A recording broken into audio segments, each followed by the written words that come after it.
Suatu ketika ada seorang gadis. Dan dia memiliki rambut yang indah dan panjang sehingga semua orang yang melihatnya tidak dapat mengalihkan pandangannya. Untaiannya sangat ringan, hanya emas. Oleh karena itu, mereka memanggilnya Goldilocks. Untuk semua kecantikannya, dia adalah gadis kecil yang sangat nakal. Ibu selalu mengizinkannya berjalan-jalan di halaman, tetapi memerintahkannya untuk tidak pergi ke hutan di belakang rumah mereka. Goldilocks sangat tertarik untuk mengetahui apa yang ada di hutan itu. Jadi, sementara ibu tidak melihat, entah bagaimana dia meninggalkan rumah ke dalam hutan. Gadis itu berjalan lama di dalam hutan. Entah dia menemukan beri, lalu melihat bunga yang indah, lalu mendengarkan bagaimana burung berkicau. Jadi dia tersesat di hutan. Dan tiba-tiba dia melihat rumah yang tidak biasa di tempat terbuka. Goldilocks mendekatinya dengan tenang. Saya berjalan berkeliling, tetapi tidak melihat siapapun. Dia mengetuk pintu, tapi tidak ada yang menjawab. Kemudian dia mengetuk lebih keras, dan pintunya terbuka sendiri. Goldilocks masuk dengan hati-hati. 3 beruang tinggal di rumah itu. Seekor beruang adalah ayah besar dan berbulu lebat. Yang lainnya adalah induk beruang. Itu lebih kecil. Yang ketiga adalah seekor beruang kecil. Beruang tidak ada di rumah karena mereka berjalan-jalan di hutan.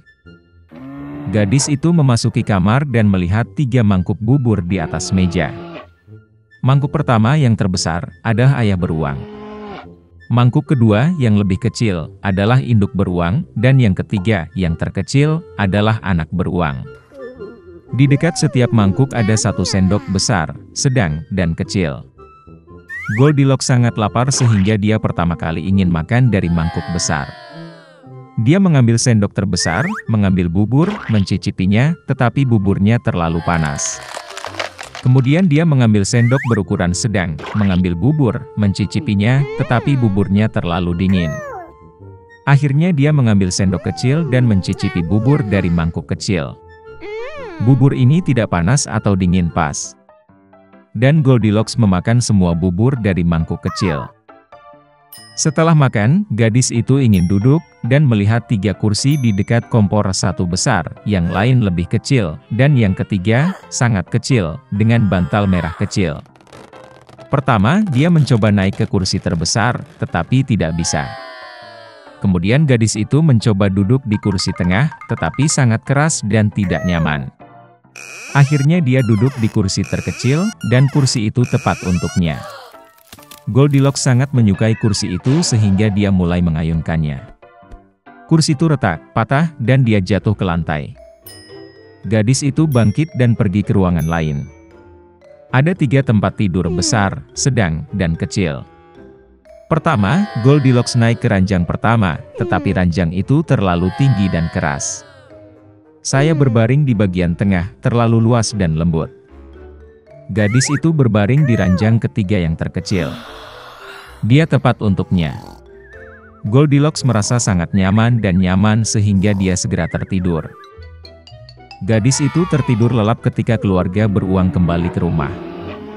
Beruang menjadi sangat lapar dan segera pergi ke meja. Melihat mangkuknya, Papa Bear sangat marah.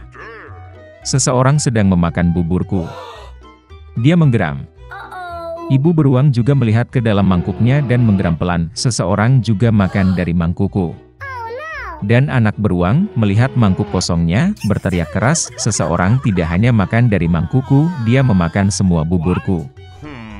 Beruang itu mencium ada sesuatu yang tidak beres, meninggalkan meja, dan mulai melihat sekeliling. Ayah beruang memperhatikan bahwa seseorang memindahkan kursinya dan menggeram dengan suara yang mengerikan, seseorang sedang duduk di kursiku. Ibu beruang melihat kursinya dan mengeluh, seseorang sedang duduk di kursiku dan memindahkannya dari tempatnya. Dan kemudian, beruang itu melihat kursinya yang rusak dan sekali lagi berteriak dengan keras, seseorang tidak hanya duduk di kursiku, tapi juga mematahkannya. Ketiga beruang itu dengan hati-hati masuk ke kamar tidur. Seseorang sedang berbaring di tempat tidurku dan meremasnya. Papa Bear meraung dengan suara yang mengerikan. Dan seseorang juga berbaring di tempat tidurku dan meremasnya, geram ibu beruang. Teddy Bear melihat ke tempat tidurnya dan berteriak lagi, "Seseorang sedang berbaring di tempat tidurku." Dan kemudian dia melihat gadis itu dan menjerit dengan suara pelan, dan masih tidur di dalam dia. Ayah dan ibu beruang pergi ke tempat tidur dan melihat bahwa seorang gadis kecil sedang tidur di sana. Goldilocks terbangun dari jeritan anak beruang, dan sangat ketakutan. Ada 3 beruang di depannya. Dia langsung melompat keluar rumah, dan berlari kemanapun matanya memandang, tanpa melihat ke belakang. Gadis itu berlari sangat lama, dia sangat lelah, dan kemudian dia melihat ibunya, yang mencari putrinya yang hilang di hutan. Sejak itu, Goldilocks selalu mendengarkan ibunya, dan tidak melakukan apapun tanpa izinnya. Dia menjadi gadis yang sangat penurut, baik dan baik. Dikejutkan oleh nasib untuk menjalani kehidupan yang sibuk, Lemuel Gulliver kembali berangkat dalam pelayaran di kapal Adventure 2 bulan setelah kembali ke rumah. Tapi begitu kapal melewati Selat Madagaskar, badai menyusulnya. Hembusan angin kencang membawa kapal ke daratan yang tidak diketahui. Ketika para pelaut melihat daratan, mereka memutuskan untuk memeriksanya dan mengumpulkan air tawar. Gulliver pergi ke pantai bersama para pelaut, dan awaknya tersebar di seluruh pulau. Tidak menemukan air, Gulliver memutuskan untuk kembali ke pantai. Tetapi begitu dia mendekati lautan, dia melihat bahwa para pelaut telah meninggalkannya. Mereka berlayar dengan layar penuh dari raksasa besar yang mengejar mereka. Karena ketakutan, Gulliver bergegas masuk ke pedalaman pulau.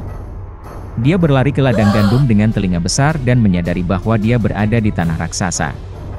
Gulliver duduk untuk beristirahat. Tetapi sebelum dia sempat mengatur napas, dia melihat kaki besar yang akan menginjaknya.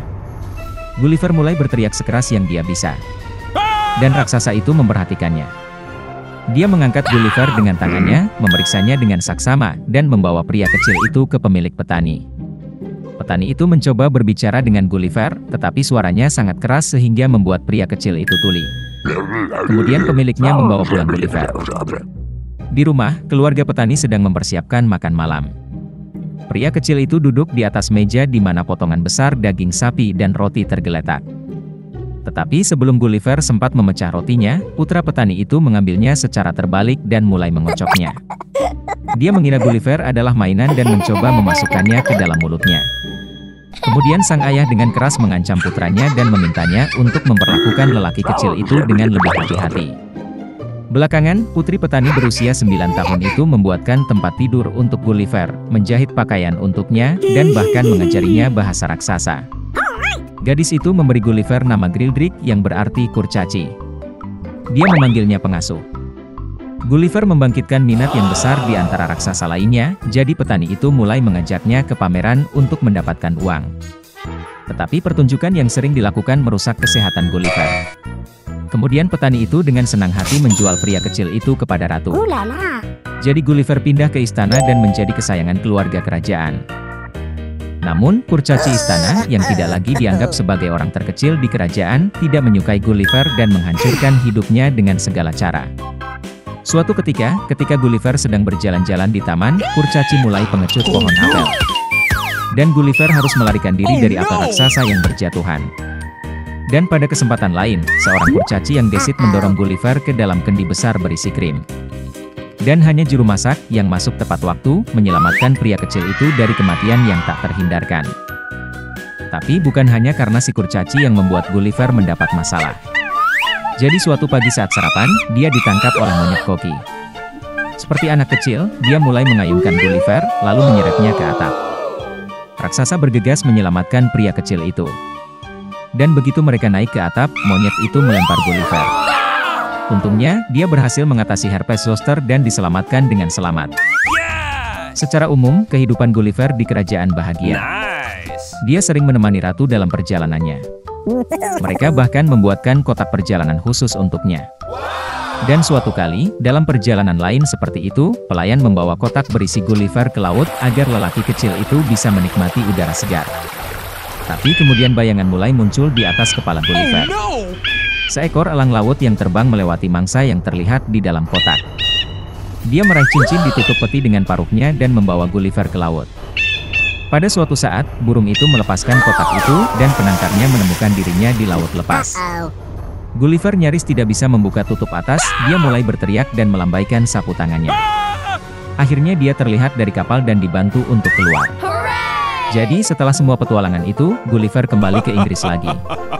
Untuk waktu yang lama dia tidak bisa terbiasa dengan benda dan orang dengan ukuran normal. Dan istri Gulliver, karena takut dia menjadi gila, melarang keras suaminya untuk memikirkan perjalanan.